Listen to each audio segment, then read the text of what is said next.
Hi everyone, welcome back. I'm Jessica. Today we're working on block 48 of the 2023 Scrappy Sampler. I have all the pieces here. Let's get started. The first thing that we're going to make in this block are half square triangles. So we're using the same method we've been using for the whole quilt along. We have two triangles and they're cut so that when this is sewn together, the half square triangle is made to size. And there's no trimming with a ruler or rotary cutter. And we're just going to sew along this edge using 1/4 inch seam. And we need to make 6 of these total. So you just keep repeating the same step till you make all 6 of your half square triangles. Okay, after you've made all your half square triangles, the next step is to take each one and just trim these overhangs that are on the side. So each half square triangle has 2. You just trim those, and then your half square triangle is the finished size that we're looking for. In this case, they're 2.5 inches. We have 2 different kind of components of this puzzle block. So the first one is going to be 2 squares of fabric and 2 half square triangles, with the half square triangles pointing in like this. So we need to make 2 of these units. Let's make the first one now. I just have to trim the overhang on this half square triangle quick.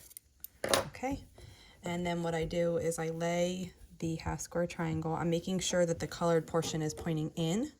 I lay it on top of the solid background square, or whatever background you're using. And then this other one is the opposite of that, because these 2 half square triangles are going to look like they're pointing at each other when this portion of the block is done. So we'll sew that. And then here, when we open this up, I like to press the seam allowance toward the background square. It makes it lay nice and flat for this part. And then we just line everything up here, and we sew along this edge with 1/4 inch seam allowance.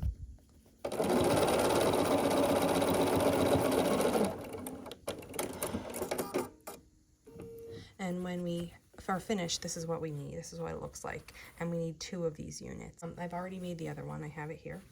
And I'm going to set these aside, and we'll work on the other unit that's this block. So the other unit uses 1 half square triangle, and it uses 2 background triangles and then 1 large colored triangle. So the position for this is our half square triangle. Again, the colored portion's pointing in, and then we're going to take these other triangles, these 2 background ones, and sew them to the half square triangle like that. Now, don't get nervous because this is a lot of triangles. They're really not difficult to work with. You do want to try not to pull or distort them, so be gentle when you're handling them, but really they're not as tricky as they're made out to be.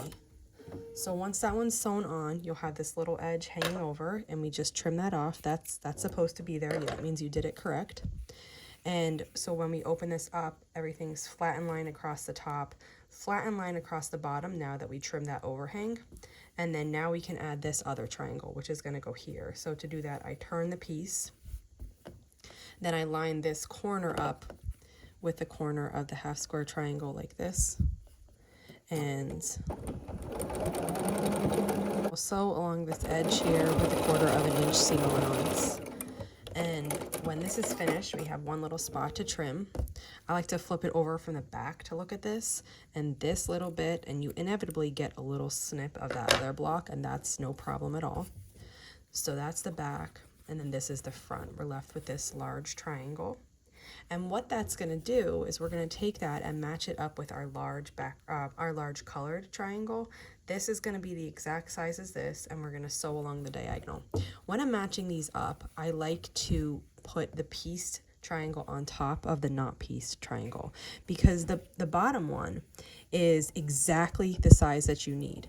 Now, if your piecing was a little bit off and your sizing isn't correct on the top one, you'll be able to spot it and just adjust as needed, because the bottom one is what you need to be. So you want to make sure you're matching. It should match on all sides around, but if not, you can take a look at it and, move it around a little bit so that it makes the most sense to get a good 1/4 inch seam and that everything looks lined up. And when you're finished sewing that, you'll be left with this. Now, ideally, this point right here is sitting right at the line, because with the if we had 1/4 inch below that pieced triangle, when we sew there, that point then should sit right on the line. Mine's close, but it's a little bit above. So this is the other unit of the block. Now we need 2 of these too. I have both of mine here, and this is the placement of the block then. The half square triangles on these blocks orient like that, and the large triangle pieces orient like this. And now we're just gonna sew it like a 4-patch. So I'll move these 2 out of the way for a second. We're gonna put this one on top, make the sides match, and sew with 1/4 inch seam allowance here. So I'm gonna start that, and they should match perfectly. They don't always, so sometimes you have to give it a little tug, but if the piecing was correct, they should match perfectly. And then we're going to sew this bottom one too. So I'm laying this on top, and let's see, here we go. Sometimes when you, let me just show you, see how this seam like looks distorted? It's not actually distorted, it's just because I finger pressed it. So when I'm matching this up, see how it's like sticking out? All that means is you just need to give it a little tug back in line, because it's just because I didn't press it with an iron, but the pieces are actually correct. So you just kind of have to have your hands help place that. Then when you open this up, we'll see the block's almost complete. We have this one last seam, so we're just going to put this on top here and make sure your seams are, I nest those center ones there. And then we're just gonna sew along this long edge, and then the block will be finished. And here that seam is finished, and this is what the block looks like. So let's head over and press it. Okay, so here we have the block. I'm going to flip it over and we're going to work from the back. So I'm just going to start, really you can start on any corner, but I'm just starting with this one because it's the closest here. And I'm pressing where the half square triangle is, the first one. Then I'm going to press this seam between the 2 and get that other one also. So right now I'm pressing the seam between this half square triangles and the half square triangles themselves. And then I'll do the same thing. I'll just rotate the block, and I'm going to do the same thing on this other side, which is the half square triangle and the large triangle units. So I'm just going to take my time here and press both the large triangle seam and the half square triangle. And when that's pressed, I'm going to come back and do this middle seam. I'll just set the iron on there and let that really press the seam really good. Then I'm going to flip it around and I'm going to repeat that whole process on this other side. So I'm making sure the half square triangle is laying flat in that large triangle unit. Once that's pressed, I'll come over to this other side and start here on those 2. Then I'll get this middle seam and the other half square triangle.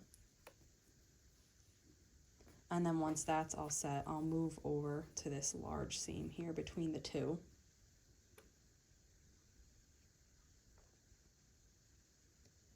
And then now we have both halves of the block pressed, so I'm going to fold it in half and press this middle seam.